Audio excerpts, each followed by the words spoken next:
नमस्कार देवी और सज्जनों, थोड़ा हेल्थ के बारे में मैं आपको एनेस्थीसिया का पहला प्रयोग या पहला उपयोग कब किया गया ये बताऊंगी।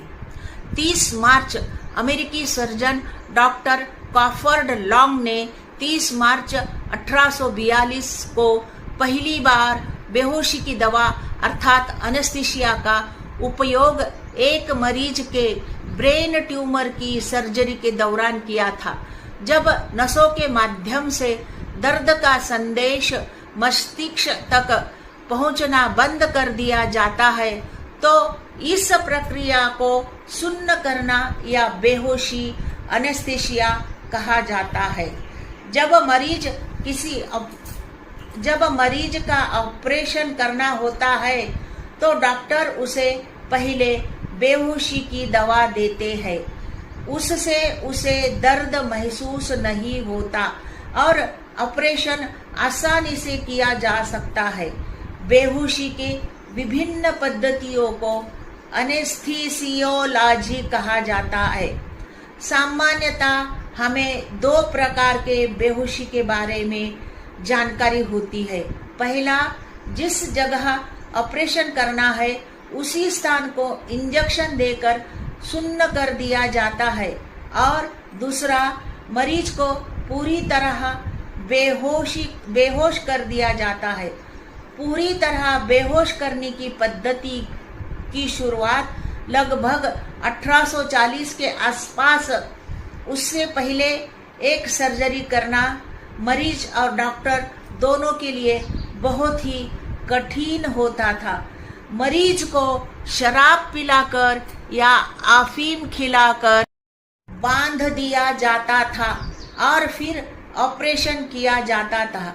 असहनीय दर्द के कारण मरीज चीखता चिल्लाता रहता और डॉक्टर को उसी हालत में ऑपरेशन करना पड़ता था।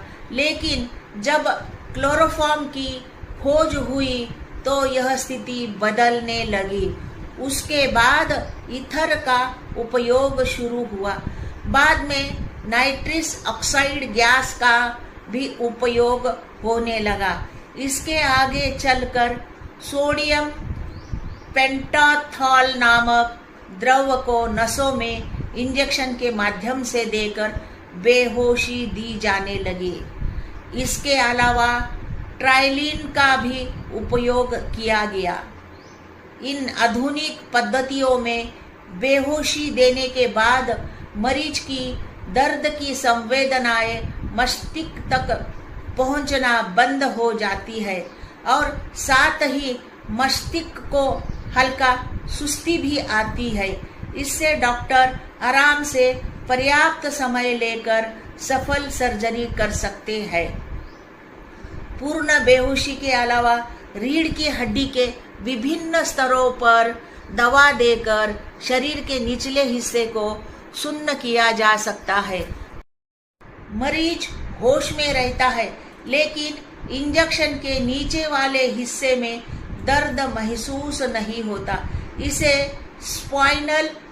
स्पाइनल एनेस्थीसिया कहा जाता है।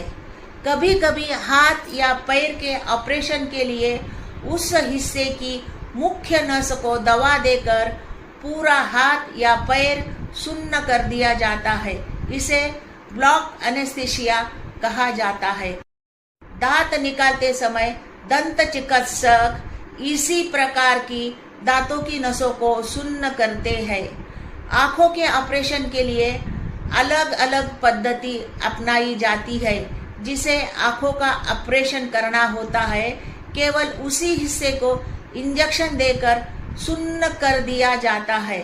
मजेदार बात यह है कि मरीज खुली आंखों से ऑपरेशन सहन कर लेता है। जैसे जैसे एनेस्थीसिया विज्ञान विकसित होता गया वैसे वैसे सर्जरी के क्षेत्र में भी प्रगति होती गई। आज हृदय और मस्तिष्क जैसे जटिल अंगों पर भी सर्जरी संभव है और यह केवल एनेस्थीसिया विज्ञान की प्रगति के कारण ही संभव हो पा रहा है। धन्यवाद। मेरे चैनल को लाइक करो, शेयर करो, सब्सक्राइब